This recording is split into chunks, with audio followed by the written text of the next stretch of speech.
Look up at the night sky. What do you see? A vast, dark canvas dotted with countless points of light, a seemingly silent and eternal spectacle. But that quiet grandeur is an illusion, a snapshot in a story of almost unimaginable violence and creativity.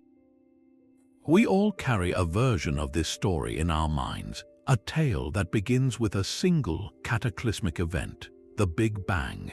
We picture an explosion, an expansion, and over billions of years, the formation of everything we know. But what if that story, as grand as it is incomplete? What if the most astonishing chapters of our cosmic origin have been, quite simply, forgotten? We are about to embark on a journey to recover those lost pages.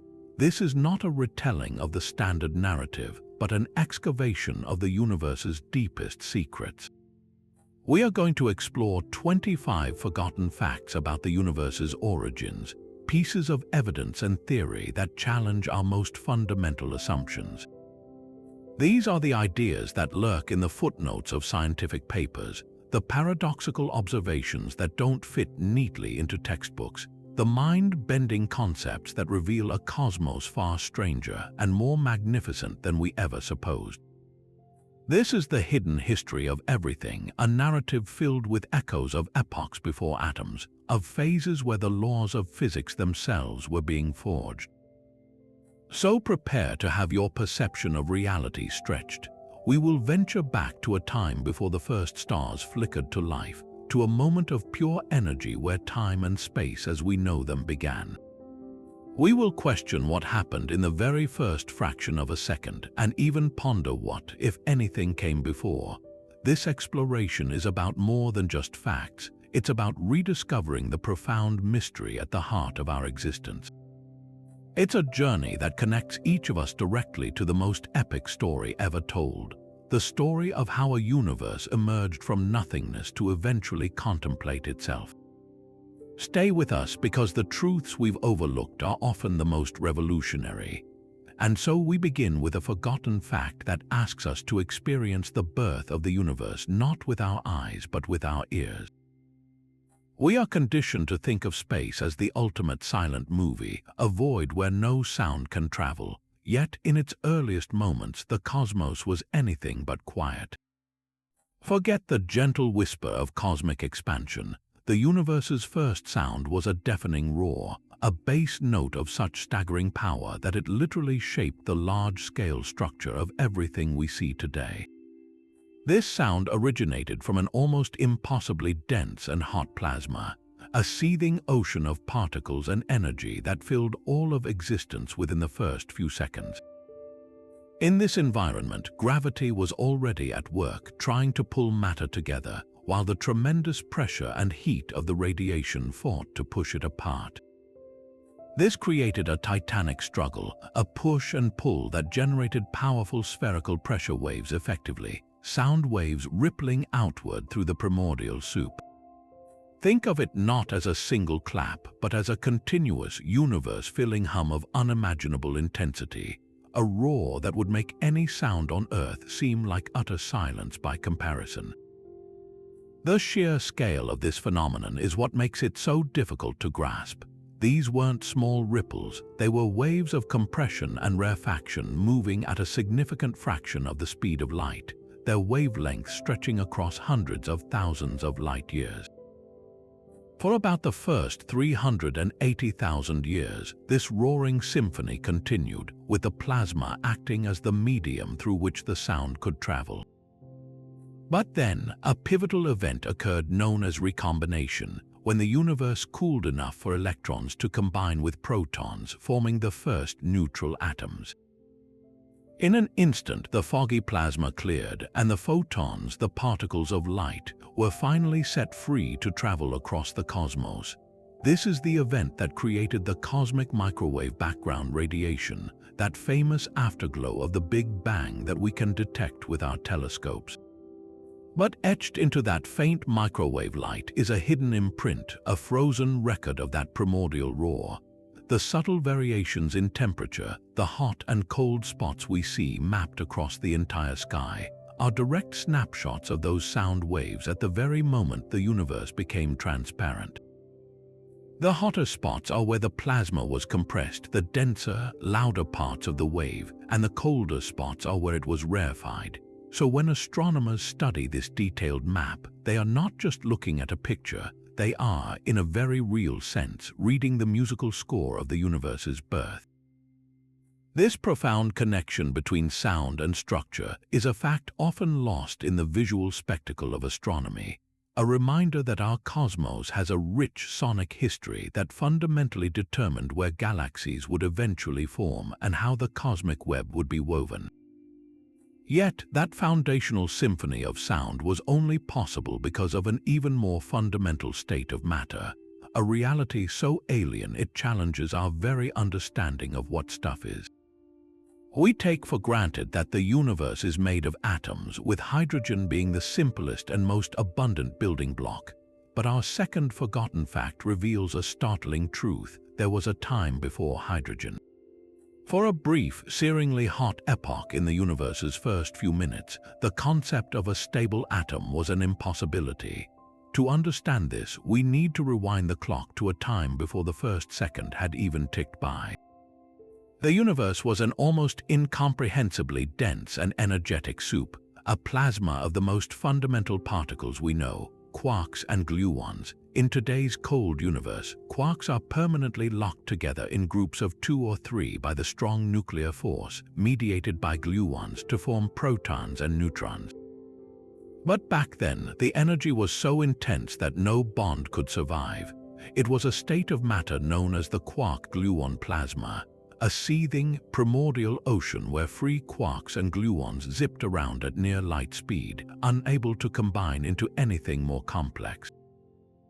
This wasn't a calm soup, it was a frenzied, chaotic broth, the temperature soaring into the trillions of degrees. As the universe expanded and cooled at a ferocious rate, a critical threshold was crossed. Within the first millionth of a second, the energy density dropped enough for the strong force to finally get a grip.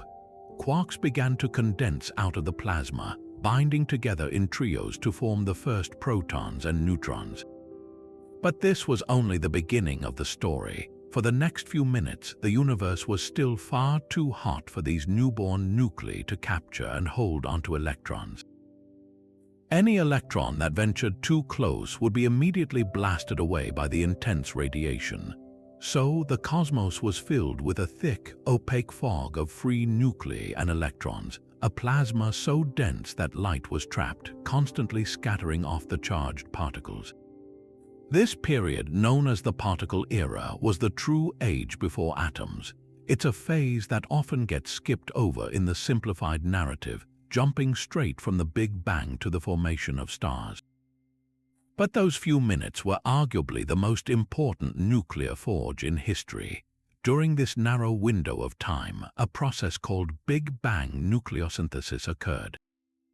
Protons and neutrons began to collide and fuse. First, a proton and a neutron could combine to form a nucleus of deuterium, or heavy hydrogen.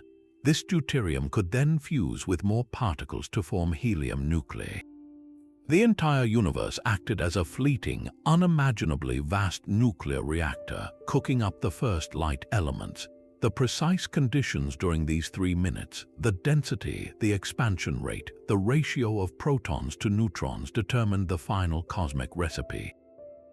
Calculations show that about 75% of the mass in ordinary matter became hydrogen nuclei, and about 25% became helium nuclei with trace amounts of lithium. This prediction matches almost perfectly with what we observe in the oldest stars and gas clouds, providing one of the strongest pieces of evidence for the Big Bang theory. So, the next time you hear that hydrogen is the oldest element, remember that it's a relative newcomer on the cosmic stage. Its components, the quarks, have a far more ancient history. The humble proton, the heart of every hydrogen atom, is a relic from a time of unimaginable heat and chaos, a survivor from an era when the universe was too wild for even the simplest atoms to exist. But those first protons and neutrons, forged in the quark-gluon plasma, present us with a paradox of staggering proportions. We look out at the night sky and see a universe that is, for all intents and purposes, incredibly smooth and uniform on the largest scales. The temperature of the cosmic microwave background is almost exactly the same in every direction we look, differing by only tiny fractions of a degree. This presents a serious puzzle known as the horizon problem. How can regions of the universe that are now separated by tens of billions of light years have such a uniform temperature? According to the standard Big Bang model, there hasn't been enough time since the beginning for light or heat to travel between these distant regions to even them out. It's as if you walked into a vast room where every corner was perfectly the same temperature, but the heating system had only been on for a second. This paradox, along with the mystery of why the universe appears so perfectly flat in its geometry, demanded a radical solution. The answer, our third forgotten fact, is perhaps the most mind-bending of all. The entire observable universe we see today was once smaller than a single pea. This idea stems from the theory of cosmic inflation, a pivotal addition to the Big Bang model. To understand it, we need to rewind even further than the quark-gluon plasma, back to a time so close to the beginning that our current physics begins to break down. We are talking about a timescale of 10 to the power of -36 seconds after the Big Bang. At this moment, the universe was filled with a peculiar form of energy inherent to space itself, often described as a false vacuum or an inflattened field. This energy had a repulsive gravitational effect, causing not just an expansion but a runaway, exponential stretching of spacetime itself. The numbers involved are so colossal they defy comprehension. In an interval of time so brief it makes a nanosecond seem like an eternity. A region of space smaller than a proton was inflated to a size larger than our entire observable universe today. This wasn't an explosion into space, it was a hyper-fast stretching of space, carrying the embryonic seeds of everything with it. This incredible growth spurt solves the horizon problem effortlessly. Before inflation, that tiny, subatomic speck of universe was small enough for every part of it to be in intimate contact, allowing it to reach a uniform temperature and density. Then, inflation took that smoothness and stretched it across the entire cosmos, imprinting that initial uniformity on a colossal scale. It also explains the flatness, much like inflating a balloon dramatically makes any small, wrinkled patch on its surface appear much larger and flatter. The implications of this are truly profound. Every galaxy, every star, every planet, and every one of us was once compressed into a volume trillions of times smaller than a single atom. All the matter and energy that constitutes our cosmic home was contained in that unimaginably dense point. But here's the twist that often gets forgotten. Inflation didn't just make the universe big, it also made it incredibly lumpy in just the right way. The quantum fluctuations that are an inherent property of any field, even in a vacuum, were also stretched to astronomical sizes during this period. These tiny, random ripples in the fabric of spacetime became the gravitational seeds for all future structure. The slightly denser regions, inflated to enormous scales, had a bit more gravitational pull, eventually attracting more matter and leading to the formation of galaxies and clusters. So, the vast cosmic web we see today, with its great walls of galaxies and immense voids, originated from subatomic quantum jitters magnified by inflation. This means the largest structures we can observe have their origins in the very smallest laws of physics. It's a direct and humbling link between the quantum world and the cosmic arena, a connection that is frequently overlooked when we simply marvel at the sheer size of the universe without considering its equally astonishing origin. This leads us to a fourth forgotten fact, one that challenges our most basic sensory experience. The first light in the universe was completely and utterly invisible to our eyes. We naturally associate the dawn of creation with a brilliant flash, but the reality was far stranger. For the first 380,000 years of its existence, the cosmos was not a place of darkness, nor was it a place of clear, shining light. Instead, it was filled with a relentless, blinding glow, a searingly hot fog that trapped light itself. The universe was so dense and energetic that it existed in a state known as a plasma, a superheated soup where electrons were ripped away from atomic nuclei, all zipping around independently. In this charged environment, photons, the particles of light, had a miserable existence. A photon couldn't travel more than a tiny distance before smashing into a free electron, scattering off in a random direction, trapped in an endless, frenzied pinball game. This constant scattering meant the universe was effectively opaque, a brilliant but impenetrable bank of fog. There was no way for light to travel in a straight line, no way for a beam to carry information across space. If you could have been there, you wouldn't have seen anything but a uniform, featureless, dazzling glare in every direction, a prison of light. Then came one of the most pivotal moments in cosmic history, an event as transformative as the Big Bang itself, but in reverse, the Great Cosmic Chill Out. As the universe continued to expand, its energy density dropped and the temperature fell.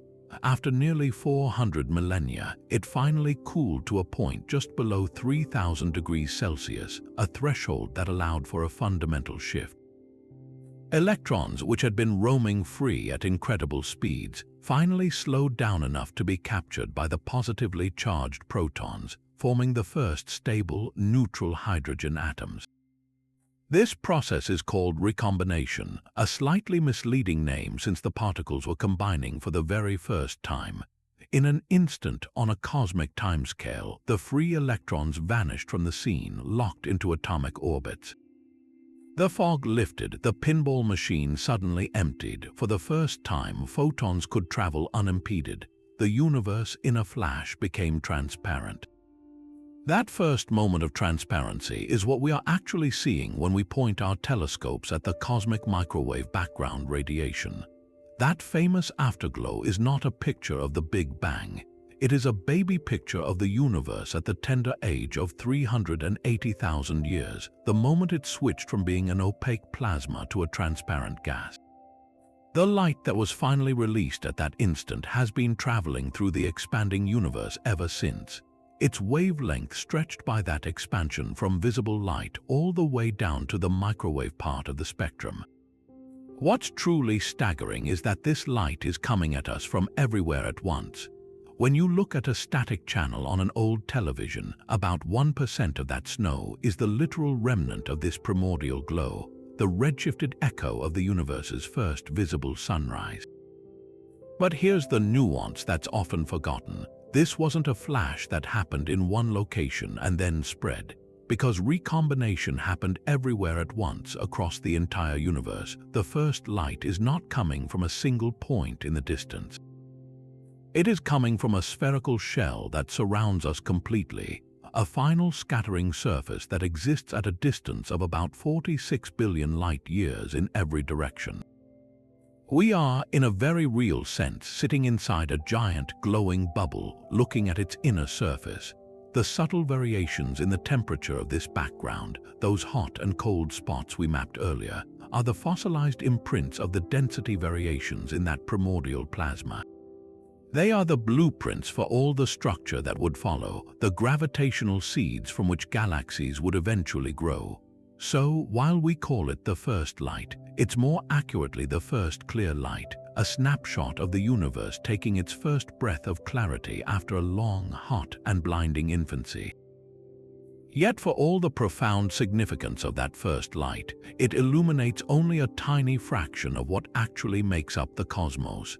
This brings us to a fifth forgotten fact, one that humbles our entire understanding of reality. The universe we can see, the world of atoms, stars, and galaxies, is just the tip of a vast, invisible iceberg. The ordinary matter that forms everything from the planets to our own bodies, what scientists call baryonic matter, accounts for less than 5% of the total mass and energy content of the universe.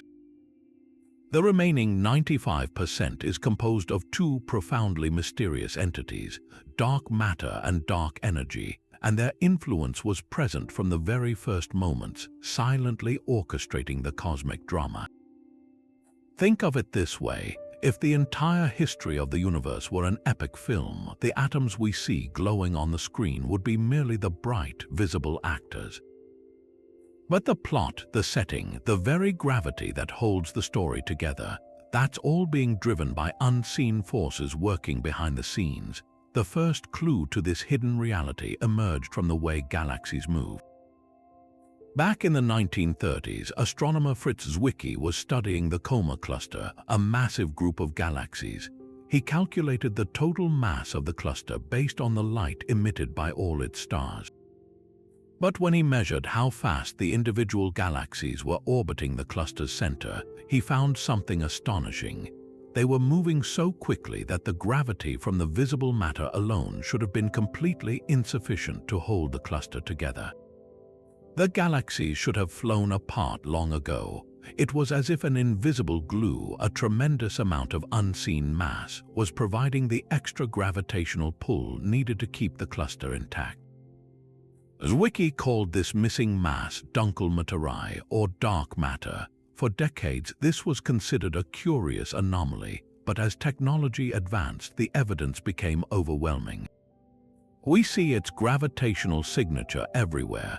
The outer stars of spiral galaxies orbit just as fast as the inner stars, defying the laws of orbital motion, which state that speed should drop off with distance unless there is a huge, invisible halo of matter surrounding the visible galaxy. We see its effect through gravitational lensing, where the light from distant galaxies is bent and distorted as it passes through massive, invisible clumps of dark matter. It acts as the cosmic scaffolding upon which the ordinary matter could gather. After the initial density variations were imprinted by inflation, it was the dark matter, which does not interact with light and therefore wasn't slowed down by radiation pressure, that first collapsed under its own gravity. It formed vast, invisible wells of gravitational potential, and the ordinary baryonic matter simply flowed into these wells, eventually cooling and condensing to form the first stars and galaxies. Without dark matter's gravitational anchor, the universe would be a much smoother, far less structured place, and we likely wouldn't be here to ponder it. So what is dark matter? We know what it's not. It's not planets, it's not black holes made from ordinary matter, and it's not any known particle. The leading hypothesis is that it consists of a new, yet-to-be-detected type of particle that interacts only very weakly with ordinary matter and light, passing through our planet and even our bodies as if they weren't even there. Its presence is felt only through its immense gravitational influence. And then there is the even more perplexing component, dark energy, discovered at the turn of the millennium by observing distant supernova. Dark energy is the name given to the mysterious force that is causing the expansion of the universe to accelerate. Unlike gravity, which pulls things together, dark energy appears to be a property of empty space itself that pushes things apart. In the early universe, when matter was densely packed, gravity dominated, slowing the expansion. But as the universe grew larger and more diffuse, the repulsive effect of dark energy began to win out. This means that dark energy has been the dominant force for most of the universe's history, shaping its ultimate fate. Together, dark matter and dark energy represent the greatest unsolved mysteries in physics. We have mapped their effects with exquisite precision, yet we still have no definitive idea what they actually are. They are the silent partners in the cosmic enterprise, the invisible architects whose blueprints we are only just beginning to decipher. But our exploration of these hidden architects of the cosmos forces us to confront an even more radical possibility. If the very substance of the universe is dominated by invisible components, could the very rules of the game have been different at the beginning? This leads us to our sixth forgotten fact, a concept that strikes at the heart of physics itself. The laws of nature, the fundamental constants we treat as immutable, may not have been constant at all. The speed of light, the strength of gravity, the fine structure constant that governs electromagnetism. We build our entire understanding of reality on the assumption that these numbers have always been and will always be the same. But what if, in the extreme environment of the primordial universe, the rulebook was still being written? The idea that the constants of nature might vary over time is not a new fringe concept. It has been seriously considered by some of the greatest minds in physics. The motivation is surprisingly straightforward. Many of these constants appear to be exquisitely fine-tuned for the existence of complex life.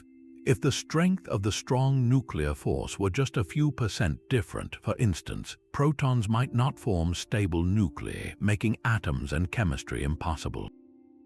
If the gravitational constant were significantly stronger, the universe would have collapsed back on itself almost immediately after the Big Bang. This apparent fine-tuning has led some scientists to propose that what we perceive as constants might actually be dynamic fields that have evolved to their current values. In the searing heat of the first moments, these fields could have been in a different state, meaning the fundamental forces had different strengths. One of the most well-developed theories along these lines is the proposal that the speed of light in a vacuum, denoted by c, was not always 299,792,458 meters per second. The varying speed of light hypothesis suggests that in the first tiny fraction of a second, light traveled much faster. This isn't as outlandish as it sounds when you consider what the speed of light actually represents. It's not just the speed of photons, but the ultimate speed limit for causality itself, the rate at which information and influence can travel through spacetime. A faster speed of light in the very early universe would provide an elegant solution to the horizon problem we discussed earlier, without needing the mechanism of inflation. If light could travel faster, then distant regions of the nascent cosmos could have communicated and thermalized, creating the uniformity we observe. While inflation is the leading theory, the varying speed of light idea remains a compelling alternative that challenges our deepest assumptions. Similarly, theories like string theory suggest that what we perceive as constants are actually the result of how extra dimensions of space are compactified or curled up. In the high-energy chaos of the universe's birth, these dimensions could have been unstable, fluctuating in a way that caused the apparent constants to change until they settled into the stable values we measure today. Evidence for such wild ideas is, of course, incredibly difficult to find, but astronomers have looked for it by observing the light from incredibly distant quasars, which act as cosmic time machines. By analyzing the absorption lines in this ancient light, they can check if the fine structure constant had a different value billions of years ago. The results are still contentious, with some studies hinting at a very tiny variation, while others show no change at all. The search continues because confirming even a slight change would revolutionize our understanding of physics. This possibility forces a profound philosophical shift. We are accustomed to thinking of physical laws as a rigid, eternal framework, a stage upon which the cosmic drama unfolds. But if the constants can vary, then the stage itself is part of the play. The laws of physics may not be transcendent commandments from outside the universe. They may be emergent properties, evolving and settling into their current form as the cosmos cooled and expanded. This means the universe we inhabit, with its specific set of rules that allow for galaxies, planets, and life, might be just one possible outcome. It's a humbling reminder that our knowledge is based on a snapshot of cosmic history, and that the deepest origins of reality may hold secrets about how the very rules of existence were forged. For most of the 20th century, cosmologists operated under a single, seemingly logical assumption about the fate of the cosmos. They watched the galaxies all rushing away from each other, a consequence of the Big Bang's initial push, and they reasoned that gravity, the great cosmic glue, would surely act as a brake on this expansion. The central question was not if the expansion would slow, but by how much. Would gravity be strong enough to eventually halt the expansion and pull everything back together in a fiery, big crunch? Or would it simply slow the expansion to a near standstill, resulting in a cold, gradual fade out? This was the great cosmic debate, and the entire future of the universe seemed to hang in the balance. Then, in 1998, two independent teams of astronomers made a discovery so shocking, so counterintuitive, that it overturned decades of accepted science and earned them the Nobel Prize. They were not measuring the present-day expansion rate. They were looking billions of years into the past, using distant stellar explosions as cosmic mile markers. What they found was the opposite of what everyone expected. The expansion of the universe is not slowing down, it is accelerating. Galaxies are flying apart from each other at a faster and faster rate, as if some mysterious, repulsive force is overpowering the pull of gravity itself. To understand the sheer improbability of this finding, imagine throwing a ball straight up into the air. You expect it to slow down, reach a peak, and fall back to Earth pulled by gravity. Now imagine if that ball, after a certain point, instead of slowing, suddenly started accelerating upward faster and faster, as if pushed by an invisible hand. That is the equivalent of what astronomers witnessed on a cosmic scale. The tool they used for this monumental discovery was a specific type of supernova known as a Type 1a. These are thermonuclear explosions of white dwarf stars that always release almost the exact same amount of light. Because their intrinsic brightness is so consistent, they act as standard candles. By measuring how dim such a supernova appears from Earth, astronomers can calculate its distance with remarkable accuracy. Furthermore, by analyzing the redshift of its light, how much the wavelength has been stretched by the expansion of the universe, they can determine how fast the universe was expanding at the time the light was emitted, billions of years ago. When the teams compared these ancient standard candles to closer, more recent ones, they made the stunning realization that the distant supernovae were fainter than they should have been if the universe had been expanding at a steady or slowing rate. The only explanation was that the universe was expanding more slowly in the past. In other words, the expansion has been speeding up over time. This discovery pointed to the existence of a previously unknown form of energy permeating the fabric of space. This energy was dubbed dark energy, and its nature remains one of the greatest mysteries in physics. The leading explanation, first proposed by Albert Einstein himself and then famously discarded by him as his greatest blunder, is the cosmological constant. This is the idea that empty space itself possesses a fundamental energy density, a constant pressure that causes space-time to expand. As the universe grows larger, more space is created, which in turn adds more of this repulsive energy, leading to a self-reinforcing cycle of acceleration. Another possibility is that dark energy is a dynamic field nicknamed quintessence, which could vary in strength over time. Regardless of its exact identity, the implications of this accelerating expansion are profound for the universe's ultimate fate. The previous scenarios of a big crunch or a slow fade are off the table. Instead, the current evidence points toward a far more lonely and desolate end. If dark energy continues to dominate, the acceleration will become more and more extreme. In the distant future, galaxies outside our local group will be pushed away so quickly that their light will no longer be able to reach us. The cosmos beyond our immediate neighborhood will disappear from view, vanishing beyond an effective horizon. Eventually, even individual galaxies may be torn apart, and then stars and perhaps even atoms themselves in a hypothetical end known as the Big Rip. While this extreme outcome is still uncertain, the undeniable fact of acceleration means we live in a universe whose long-term destiny is one of increasing isolation and emptiness, a silent, ever-expanding void. This forgotten fact that the cosmos is not just growing, but rushing apart at an ever-increasing pace fundamentally reshapes our story from one of cosmic cycles to one of a single, irreversible journey into dispersion. But the idea of a singular beginning, a definitive moment where time itself was born, is a concept that our most advanced theories of physics struggle with. General relativity, which describes gravity and the large-scale structure of the cosmos, points inevitably to a singularity at time zero, a point of infinite density and temperature where the laws of physics as we know them simply break down. This mathematical warning sign suggests that our current understanding is incomplete. It forces us to ask a question that was once considered unscientific: what came before the Big Bang? Our next forgotten fact ventures into this ultimate unknown, proposing that there might indeed be evidence of a universe that existed before our own. This isn't just philosophical speculation.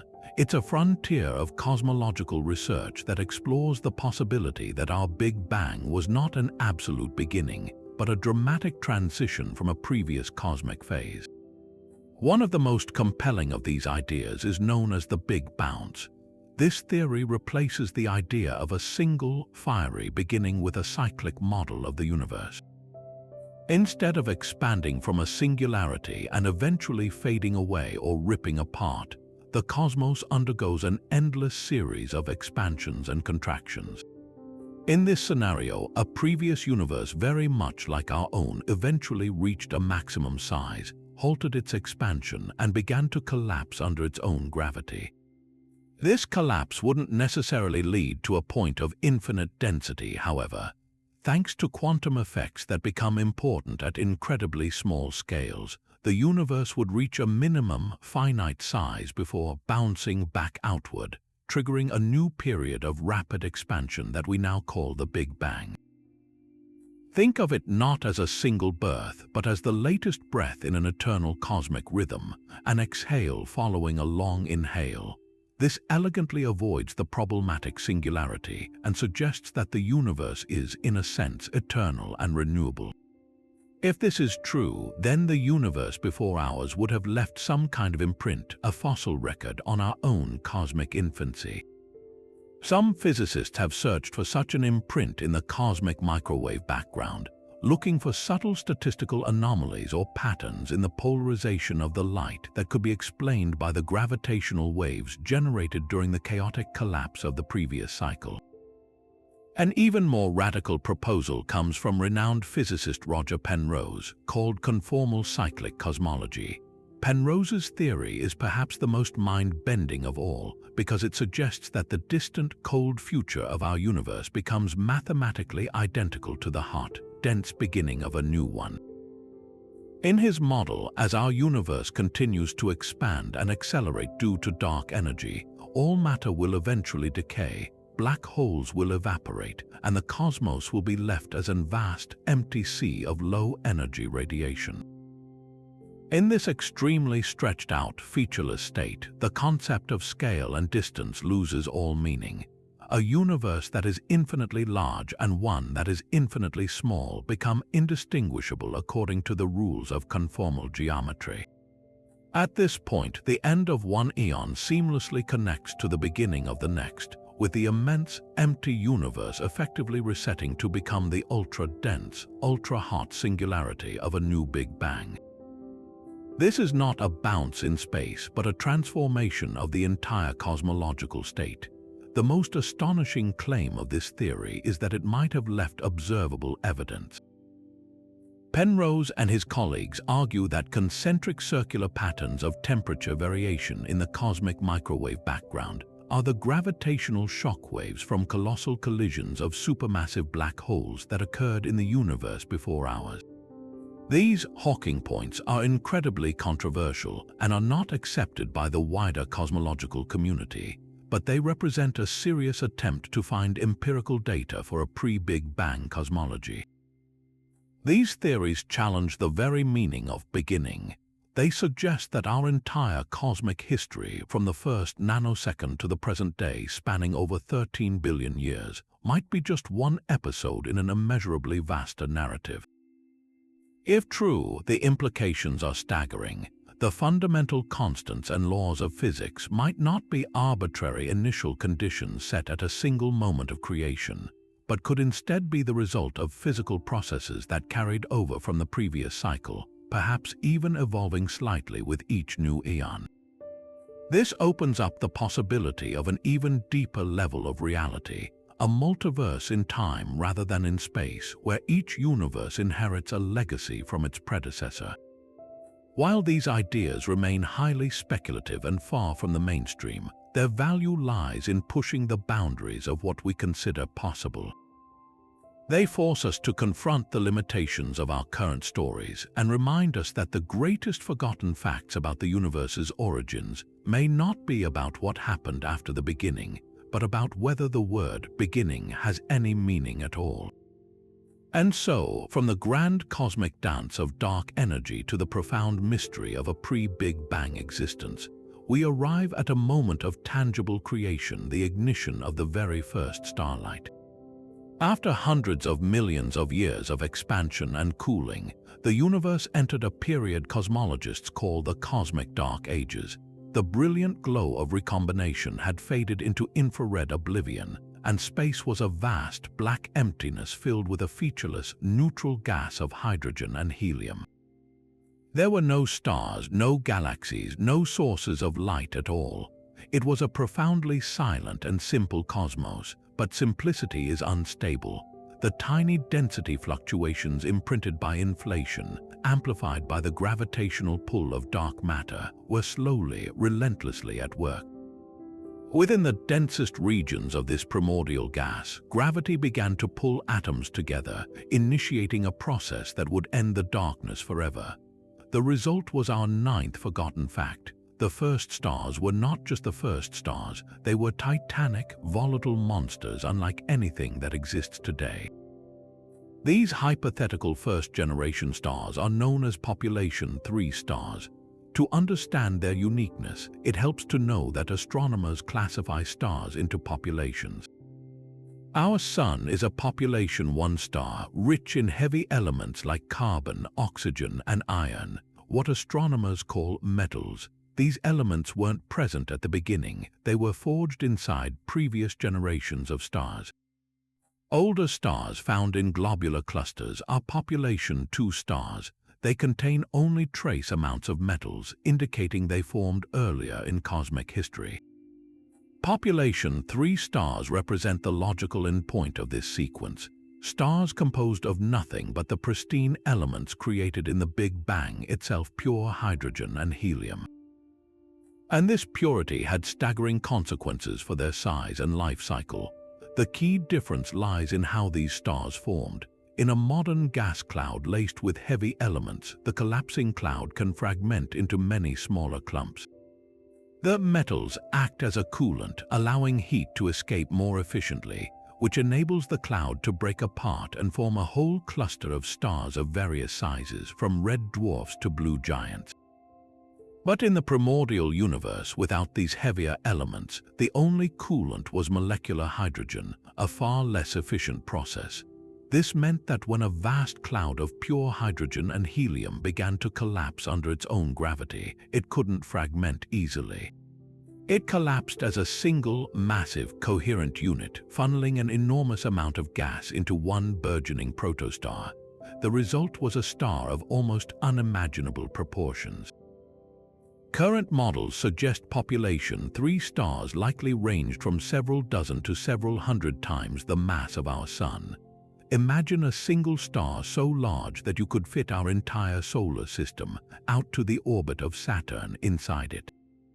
These were the leviathans of the early cosmos. Their immense size dictated a life of incredible power and breathtaking brevity. A star's lifespan is a fierce battle between the outward pressure of nuclear fusion at its core and the inward crush of its own gravity. The more massive a star, the hotter and denser its core must be to support its weight, causing it to burn its nuclear fuel at a ferocious rate. While a star like our Sun will burn steadily for 10 billion years, a population 3 star weighing 100 solar masses would live a spectacularly short and violent life, lasting only a few million years. For its entire brief existence, it would have shone with a brilliance millions of times greater than the Sun, emitting most of its energy in the far ultraviolet range. Its surface would have been blisteringly hot, and its light would have begun the process of reionization, stripping electrons from the neutral hydrogen gas that filled the universe and slowly bringing an end to the cosmic dark ages. But the true cosmic significance of these monsters lay in their deaths. A star's fate is sealed by its mass. When a massive star exhausts the hydrogen fuel in its core, it begins to fuse heavier elements, first helium into carbon, then carbon into oxygen, and so on, building up layers like an onion. In a population 3-star, this process was a one-way street with a dead end. Since there were no pre-existing heavy elements, the star had to manufacture every single element heavier than helium from scratch. The fusion chain would proceed all the way to iron, but fusing iron does not release energy, it consumes it. At that moment, the star's core suddenly loses the pressure support fighting gravity. In a cataclysm measured in seconds, the core collapses catastrophically, triggering a supernova explosion of such stupendous energy that it briefly outshines an entire galaxy. In that final, violent inferno, the extreme conditions forge elements heavier than iron, like gold, silver, and uranium, and then blast the entire stellar inventory, all these newly minted heavy elements out into the surrounding space. This is the forgotten drama that is so often simplified. We say the first stars created the elements for life, but we rarely pause to consider the scale of that creation. The supernova of these first stellar giants were far more energetic than any occurring today. Some may have even been pair instability supernova, a theoretical type of explosion so powerful that it completely obliterates the star, leaving behind no black hole or neutron star and blasting its entire mass into the cosmos. This first wave of cosmic enrichment was a series of titanic, universe-altering explosions, each one seeding the pristine gas with the first sprinkling of metals. This ash from the first stars then became the raw material for the second generation of stars, the population 2 stars. These new stars formed from slightly enriched gas were a bit smaller, lived a bit longer, and upon their own deaths contributed further to the chemical diversity of the cosmos. This cycle repeated over and over across generations, gradually building up the periodic table and creating the rich mix of elements necessary to form rocky planets, oceans, and ultimately us. Every atom of oxygen you breathe, every particle of carbon in your body, every speck of iron in your blood was forged in the heart of a long-dead star. But the very first of those elements, the foundation of it all, came from a brief, brilliant, and violent age of cosmic giants, whose existence transformed the universe from a simple soup of basic elements into a complex chemical universe capable of fostering life. This uniform temperature, this fading warmth that permeates all of space, leads us directly to our 10th forgotten fact, one that seems deceptively simple but holds profound meaning. The universe itself has a temperature. It's not a cold, absolute zero void out there. Instead, the entire cosmos is gently warmed to 2.7 Kelvin, which is 2.7 degrees above absolute zero. This isn't just a random number, it is the current value of the cosmic microwave background radiation, and it represents one of the most powerful and direct pieces of evidence we have for the hot Big Bang. To grasp why this is so significant, we need to think about what temperature actually measures. It's a gauge of the average energy of particles. A hot cup of coffee has molecules jiggling around rapidly. As it cools, those molecules slow down. The universe operates on the exact same principle, but on a cosmic scale. That uniform temperature of 2.7 Kelvin is the final, cooled down reading from the universe's fiery birth. Rewind the expansion like playing a cosmic film in reverse, and that temperature climbs. At the moment of recombination, when the first light was set free, the universe was a toasty 3000 Kelvin. The glow would have been a brilliant, warm red, visible to our eyes if any had existed to see it. As space expanded over billions of years, it stretched the wavelength of that primordial light, shifting it from red to infrared, and eventually all the way into the microwave part of the spectrum. This process, called redshift, didn't just move the light, it effectively drained its energy, cooling it down to the faint whisper we detect today. This is why the discovery of the cosmic microwave background in the 1960s was such a monumental event in science. It wasn't a prediction that was merely confirmed, it was the smoking gun for the Big Bang theory.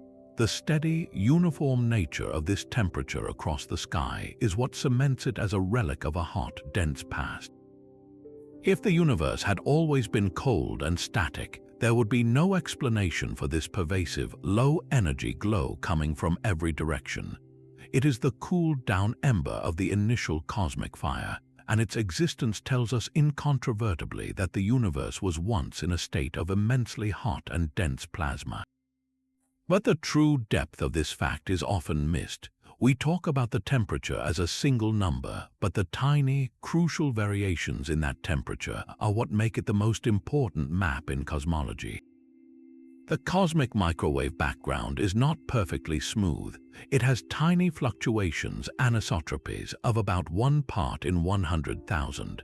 These minute ripples, these few millionths of a degree differences, are the frozen seeds of all structure. They represent the slight over-densities and under-densities in the early plasma, the gravitational blueprints that would, over hundreds of millions of years, grow into the vast cosmic web of galaxies and clusters we see today. So when we say the universe has a temperature of 2.7 Kelvin, we are not just stating a simple fact, we are referring to a complex, information-rich fossil that encodes the initial conditions of our entire cosmos. It tells us about the geometry of the universe, its composition of dark matter and dark energy, and even the fundamental parameters of inflation. This single number, measured with exquisite precision by satellites, is the foundational data point for modern cosmology, a quiet but constant reminder that our expansive, complex universe began as a searingly hot, incredibly dense, and remarkably uniform state. Following the brilliant flash of the cosmic microwave background, the universe entered a chapter of profound quiet and darkness that is almost impossible for us to visualize. We often picture the early universe as a place of dramatic, continuous activity, but the truth is far more subtle and, in a way, more eerie. This brings us to our 11th forgotten fact. For hundreds of millions of years, the cosmos was plunged into an era known as the Cosmic Dark Ages, a time when there were no stars, no galaxies, and no sources of light whatsoever. It was the longest and most uneventful night in history. Imagine the scene after the glow of recombination faded. The universe had become transparent, but it was not yet luminous. It was filled with a vast, expanding sea of neutral hydrogen and helium gas, a featureless fog that stretched across all of space. The temperature continued to drop, and the once brilliant light of the CMB redshifted from visible red through infrared and into invisibility. Without any new sources of energy, the cosmos was truly and utterly dark. If you could have been there, your eyes would have seen nothing but an unbroken, inky blackness in every direction. There would have been no points of reference, no sense of scale or distance, just an infinite, silent, and lightless void. This wasn't a brief intermission. It lasted for a staggeringly long time, from about 380,000 years after the Big Bang until roughly 400 to 500 million years later. To put that in perspective, this dark era lasted longer than the time that has passed from the extinction of the dinosaurs to the present day. But to call this period uneventful is a misnomer from our human perspective. While there was no light to see by, the universe was far from static. This was a time of patient, invisible construction. The tiny density fluctuations imprinted by inflation, those subtle wrinkles in space-time, were slowly being amplified by the relentless pull of gravity. Dark matter, which had already begun to clump together, was forming vast, invisible gravitational scaffolds, the skeletons of future galaxies. ordinary matter, the hydrogen and helium gas, was slowly, inexorably being drawn into these gravitational wells. The gas would have been incredibly cold, just a few tens of degrees above absolute zero, and it would have begun to collapse ever so slowly, setting the stage for the dramatic events to come. So, the Dark Ages were not a period of inactivity, but rather a cosmic gestation. It was the universe gathering its materials in the dark, preparing for the dawn that was destined to come. It's a phase that is often glossed over in timelines that jump from the Big Bang to the first stars, but this extended period of darkness was absolutely essential. It provided the necessary quiet for gravity to do its delicate work, slowly pulling matter together without the disruptive radiation pressure from early stars. This lengthy, silent incubation allowed the first structures to form in a controlled way, ultimately determining the size, shape, and distribution of the galaxies that would later ignite. This astonishing link between the largest structures in the cosmos and the smallest laws of physics brings us to a truly foundational forgotten fact. The magnificent cosmic web, with its glittering galaxies and vast, empty voids, did not arise from some grand, preordained design. Its origins are far more humble and far more bizarre. The blueprint for everything we see was written by ghostly, microscopic tremors, quantum fluctuations that occurred in the first, incomprehensibly brief moment of existence. It's a concept that is easy to state but profoundly difficult to visualize, connecting the fuzzy uncertainty of the quantum realm to the majestic architecture of the universe. To understand how this works, we need to delve into one of the most fundamental principles of quantum mechanics, the idea that empty space is not really empty. Even in a perfect vacuum at the very smallest scales, there is a constant seething energy. Particle-antiparticle pairs spontaneously pop into existence, borrowing energy from the vacuum for a fleeting instant before annihilating each other and vanishing back into nothingness. This isn't just theoretical, it's a verified phenomenon with observable effects like the Casimir effect. These are quantum fluctuations, tiny, unpredictable jitters in the fabric of reality itself. In our everyday world, at human scales, these fluctuations are completely negligible, their effects vanishingly small. But in the first fraction of a second after the Big Bang, the entire observable universe was smaller than a single atom. At that scale, these quantum jitters weren't negligible, they were everything. This is where cosmic inflation, that period of hyper-fast expansion, plays its most crucial role. Think of the universe in that first instant as a microscopic, frothing quantum foam. Now, imagine taking a tiny section of that foam, a region where the energy density is ever so slightly higher due to a random quantum fluctuation, and then stretching that region to a size larger than our entire observable universe in a time span shorter than a trillionth of a second. Inflation did exactly that. It acted as a cosmic amplifier of unimaginable power, taking those infinitesimal quantum wrinkles in space-time and magnifying them to astronomical proportions. A difference in density that was once on the scale of a quantum particle was suddenly stretched across hundreds of thousands of light years. The slightly denser regions, inflated to cosmic size, carried a tiny bit of extra gravitational pull.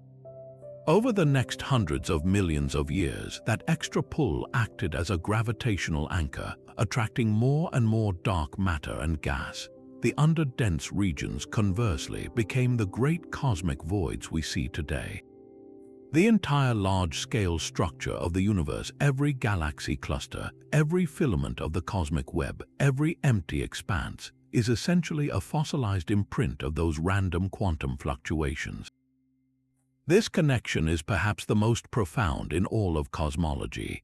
It means that the distribution of galaxies across the sky is not random, but follows a pattern that was frozen into the cosmos during its first moment of existence. When astronomers create elaborate three-dimensional maps of millions of galaxies, they are not just charting the universe's present, they are indirectly reading the quantum mechanical signature of its birth.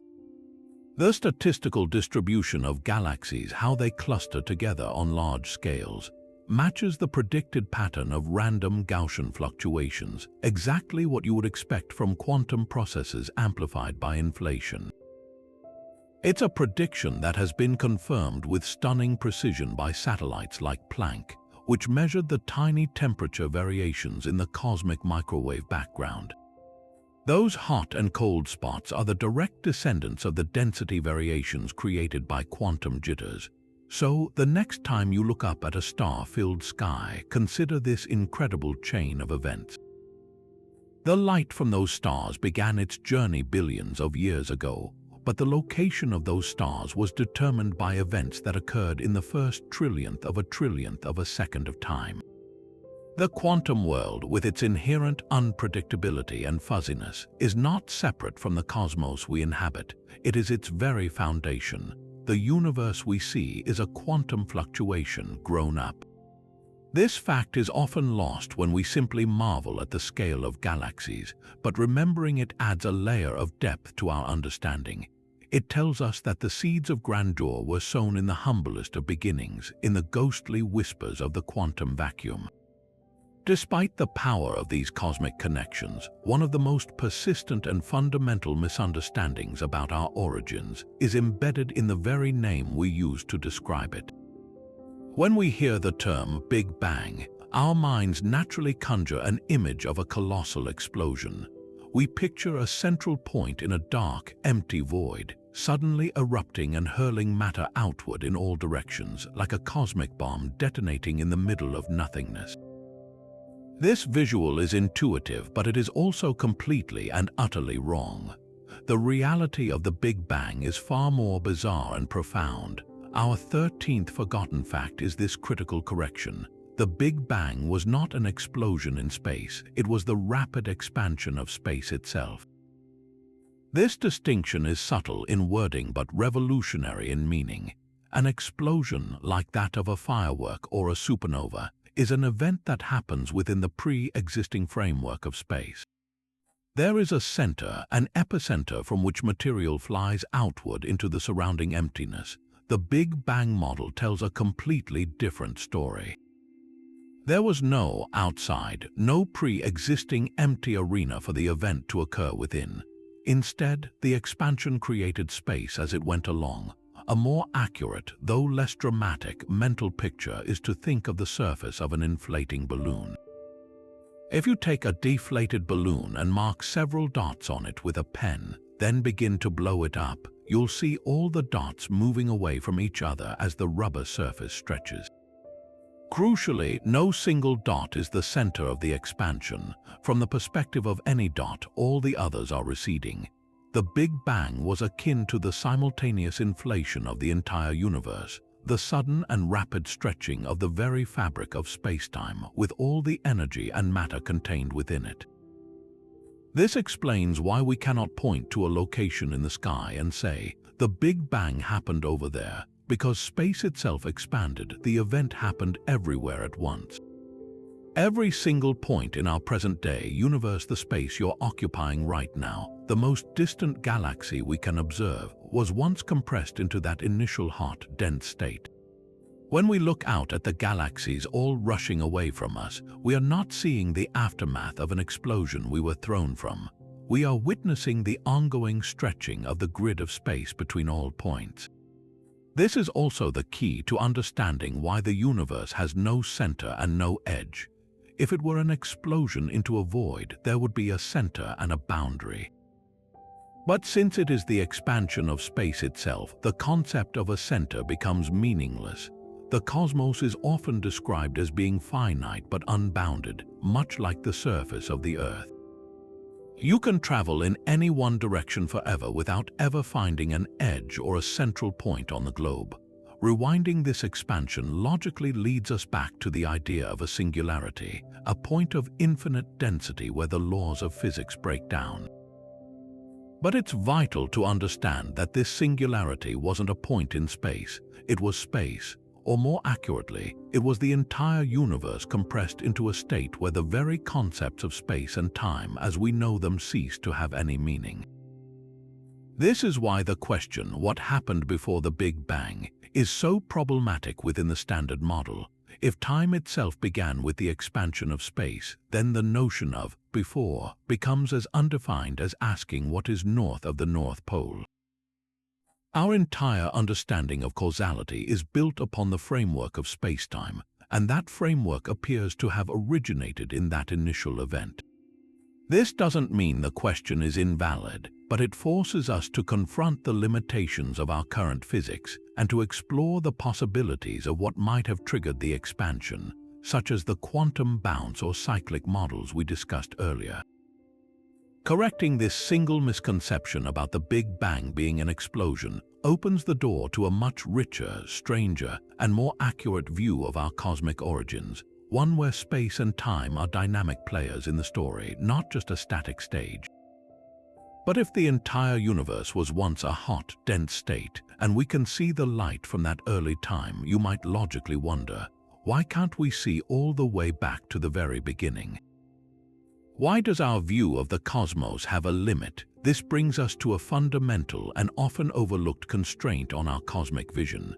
We can only see back to a specific wall in time, a barrier set not by the power of our telescopes, but by the very nature of the early universe itself. This wall is known as the surface of last scattering, and it corresponds directly to the source of the cosmic microwave background radiation. To understand this barrier, think of trying to see into a dense, thick fog. When you stand outside in a heavy mist, you can only see a certain distance before the countless water droplets scatter the light so many times that the scene becomes an impenetrable white wall.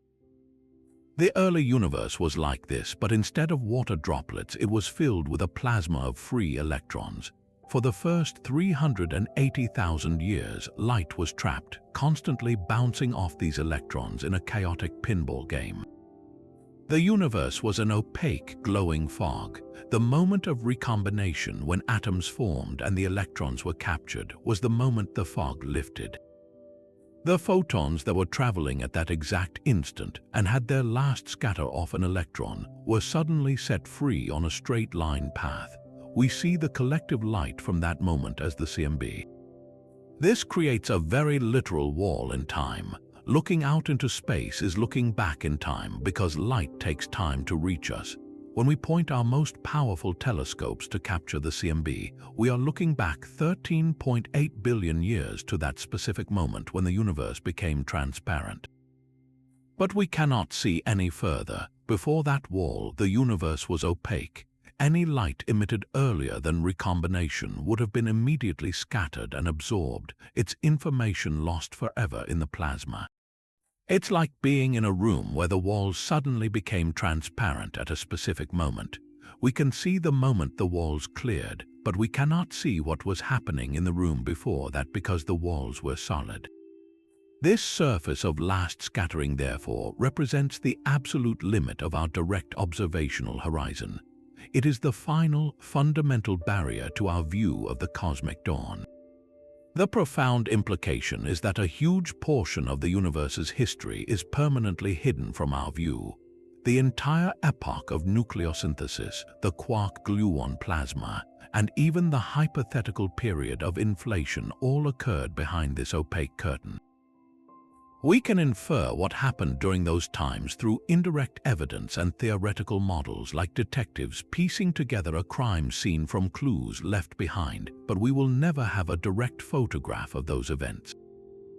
The light from those eras simply never reached us in a coherent form. This wall is a humbling reminder of the limits of our empirical knowledge. No matter how advanced our technology becomes, this barrier, set by the basic physics of the early universe, is one we can never cross with light. Our journey back to the origin must rely on the echoes and fossils, like the CMB itself, to understand the story that unfolded before the universe first allowed light to travel freely. This remarkable consistency, this idea that no matter where you look or where you go, the universe presents the same basic face, leads us to one of the most important guiding principles in all of cosmology. It's a concept so fundamental that we often take it for granted, yet it's a statement about the cosmos that is both profound and surprisingly simple. We call this the cosmological principle, and it can be broken down into two key ideas: homogeneity and isotropy. Homogeneity means that on the very largest scales, the universe has a uniform distribution of matter. It's the same everywhere. If you could magically transport yourself to a random point billions of light years away, the overall view of galaxies and clusters would look statistically identical to the view from our own Milky Way. Isotropy means that the universe looks the same in every direction you look. From our vantage point, there is no special, privileged direction in the cosmos. The large-scale structure appears even in all orientations. Together, these two principles form the bedrock upon which almost all of modern cosmology is built. Why is this assumption so crucial? Because without it, our task of understanding the universe would be nearly impossible. Imagine if the cosmos were a chaotic, messy place with no underlying order, where the laws of physics changed from one region to another. We would have no reason to believe that what we observe from our tiny little speck of the universe applies anywhere else. The cosmological principle grants us a powerful license to extrapolate. It allows us to use our local observations to make claims about the cosmos as a whole. When we measure the expansion rate of the universe by looking at nearby galaxies, we assume that rate is roughly the same everywhere. When we develop equations based on general relativity to describe the evolution of the entire cosmos, we rely on the simplifying assumption that matter is smoothly distributed on the grandest scales. This principle turns an impossibly complex problem into one we can actually solve with mathematics and observation. But is this principle actually true, or is it just a convenient assumption? The evidence we've gathered over the past century strongly suggests it is a true feature of our reality. The most powerful support comes from the cosmic microwave background. That map of the infant universe shows a stunningly uniform temperature in every direction, differing by only about 1 part in 100,000. This incredible isotropy is a direct snapshot of the universe's homogeneity at a very early time. Furthermore, when we create three-dimensional maps of galaxies, plotting the positions of millions upon millions of galaxies across vast volumes of space, we see that on scales larger than about 300 million light-years, the distribution does indeed become smooth and featureless. The giant walls and great voids, as impressive as they are like waves on the surface of an ocean. When you zoom out far enough, the ocean's surface appears flat and uniform. The cosmological principle doesn't deny the existence of local structure. It simply states that if you take a big enough scoop of the universe, every scoop will contain roughly the same amount of matter and look roughly the same. This leads to a deeply humbling idea known as the principle of mediocrity. It suggests that our position in the universe is not special or privileged in any way. We are not at the center, we are not in a unique region. We are, for all intents and purposes, typical observers in a typical part of a universe that is fundamentally the same everywhere. This Copernican idea, extended to its cosmic conclusion, is a direct consequence of the cosmological principle. It reinforces the notion that the physical laws we discover here are universal laws, and that our perspective, while limited, is a valid window into the nature of the whole cosmos.